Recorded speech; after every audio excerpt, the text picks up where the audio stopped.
am so thrilled to be doing this series with my friend and my colleague, someone who has been such an inspiration for me.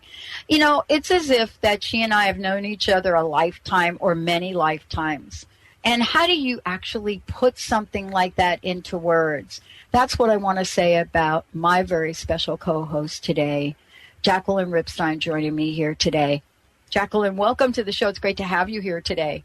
It's wonderful, wonderful to be with you. My heart sings with joy every time we do this together.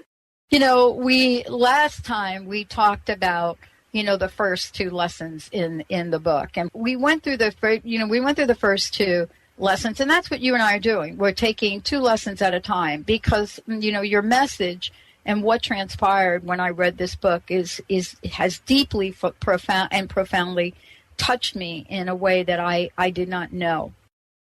What has this journey been like in putting this radio show together? What has sort of been revealed to you during this process? Well, again, like everything is amazing in life when you are open to it, even though the book came through me, and I'm only the instrument of it.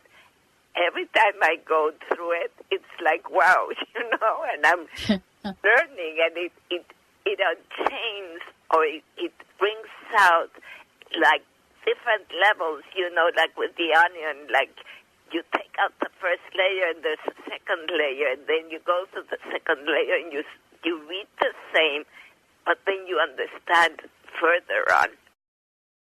Some days, you know, when something just doesn't turn out exactly the way I thought it would, I ask myself, why am I being tested here? And I know that this lesson is about that.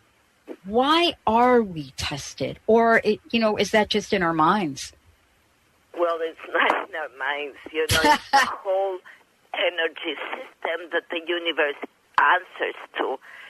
So when I don't love myself, I will get somebody or an experience into my life to prove me right and to learn from it the opposite, which is, if I didn't love myself, there'll come to my life somebody that will put me down enough to the point that it's even stronger than what I do to myself.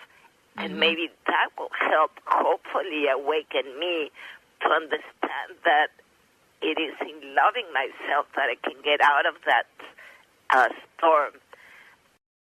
Do you believe, and does this depict this piece of art, you know, today's lesson, is it that it becomes painful when we're not aware and we miss the cues, and then, you know, or can we bypass that level of pain through awareness? Do you see what I'm asking? It's really just an interesting question. I actually hadn't asked this question before.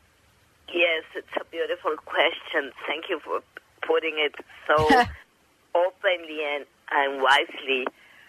You see in the painting that even after the storm, the sun is shining in the brightest. That's a symbol of hope. That's a symbol of awareness. Have you ever painted anything that you thought, oh, I'm just not happy with that? I wanted to ask you about that. I've thrown paintings to the wastebasket and my little daughter to get out the hangman in her house. She said to me, Mommy, no, there's no way you're throwing this out. And, you know, yes, it's happened to me. You know, it definitely happened to me. And even when I was doing Our Lady of the Universe for Medjugorje, one day I had the church sending me from Switzerland a fax saying that they saw the devil in her knee and that I had to do something about it.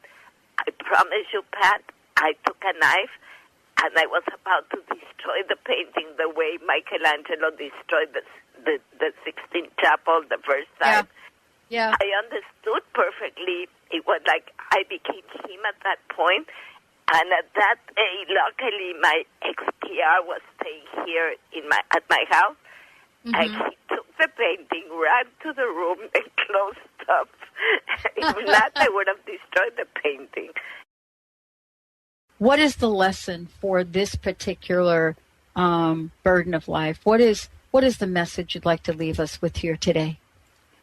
Well, first of all, to understand that enlightenment is the result of moving in life with freedom and less burden.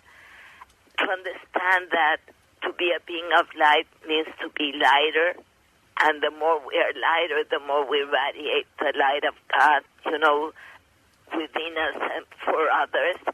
And that's the way we become a divine human being and a contagious human being towards enlightenment, if you want to call it that way.